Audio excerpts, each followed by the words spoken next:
Nerd Morning, everyone. My name is Jeremy, and today on the Nerd Morning Show, I'm going to be talking about one of the unique elements of comic books, and that is the space between the panels. Now, I'm going to be talking about this using Batman 100. It's an amazing book, definitely one I recommend for you guys to check out. We're only going to be using the first page, and I think there's a lot of stuff right there that we're going to be able to use to explore this idea. So, comics are very unique in how they use the panels to tell a story and from one panel to the next. We're going to use this page and we're going to talk about some of the unique things that happens here. So we have this exterior view of the clock tower with the first panel. So we're clearly outside. We see some dialogue and all of that. And that seems pretty standard. An establishing shot's going to be normal in TV shows, normal in movies. You're going to have some type of an establishing of the location in prose, inside of novels. The next panel, we have not only zoomed in, but we have gotten inside of the building itself. And that, again, that's something we see in TV shows. It's something we see in movies. But the panel itself is doing some stuff that things in other mediums just do not do. So there's dialogue that's going on.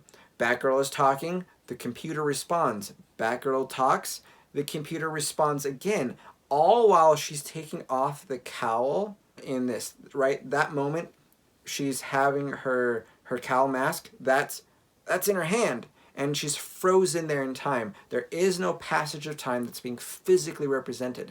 But she's not just frozen in time there while she's talking. She's moving and going, and we somehow process the motion of this in our brains as we go through the dialogue. We imagine these type of actions that are going on while she's discussing the things that she's discussing with the machine.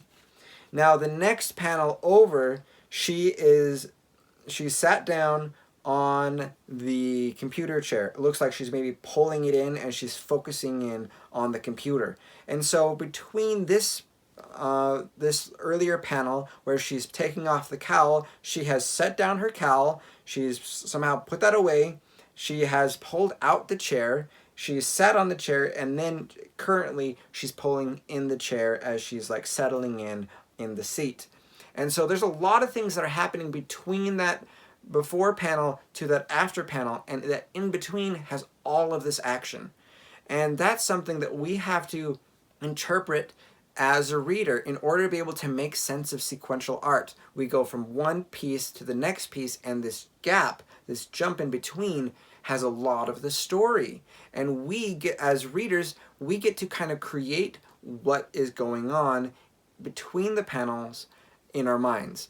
And so we are somewhat of a participant in this storytelling experience. We are creating the story with the comic creators themselves as we are reading it. We're reading and experiencing it and being a participant in how the story plays out.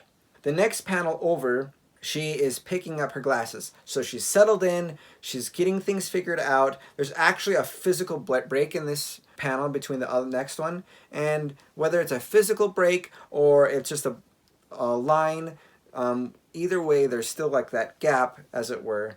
And here she's grabbing those glasses, so she's settled in, now she's grabbing her glasses, we gotta focus on that. And the next panel over after that, she has her glasses on, so she physically put her glasses on in the midst of that panel. And I think that is really important, again, because we don't see her put those on, we just know that that's the process that she does, and we have to be able to interpret that to the next panel in order to be able to comprehend the story.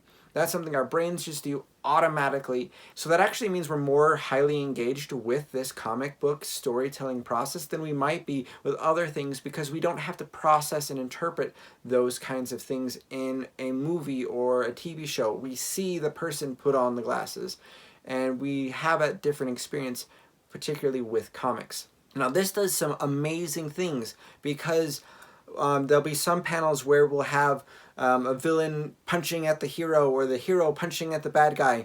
And with that, we get to imagine how hard is that punch? What other things are they doing inside of the fight? And we get to have this be as big or as small as our imagination. And that makes comic books a really, really unique and amazing experience. Sometimes I go through and I'm like, wow, this was so vivid to me. This was like watching a movie. And it's because your brain clicks in and engages because it has to do that interpretation between sequential art, and it goes from piece to piece to piece. As it tells that story, our brains fill in the gap between the panels. And that's a unique and special thing that comics have that no other medium has. Thank you guys so much for watching this video. I hope that it was helpful and interesting for you. Be sure to like and subscribe for more video content like this. Also, check out my different platforms that I'm on. I'm on Patreon at patreon.com/nerdmorning, and that's a way that you can support me. Also, I'm on Facebook, Instagram, and Twitter at nerdmorning. Thank you guys so much, and we'll catch you guys next time.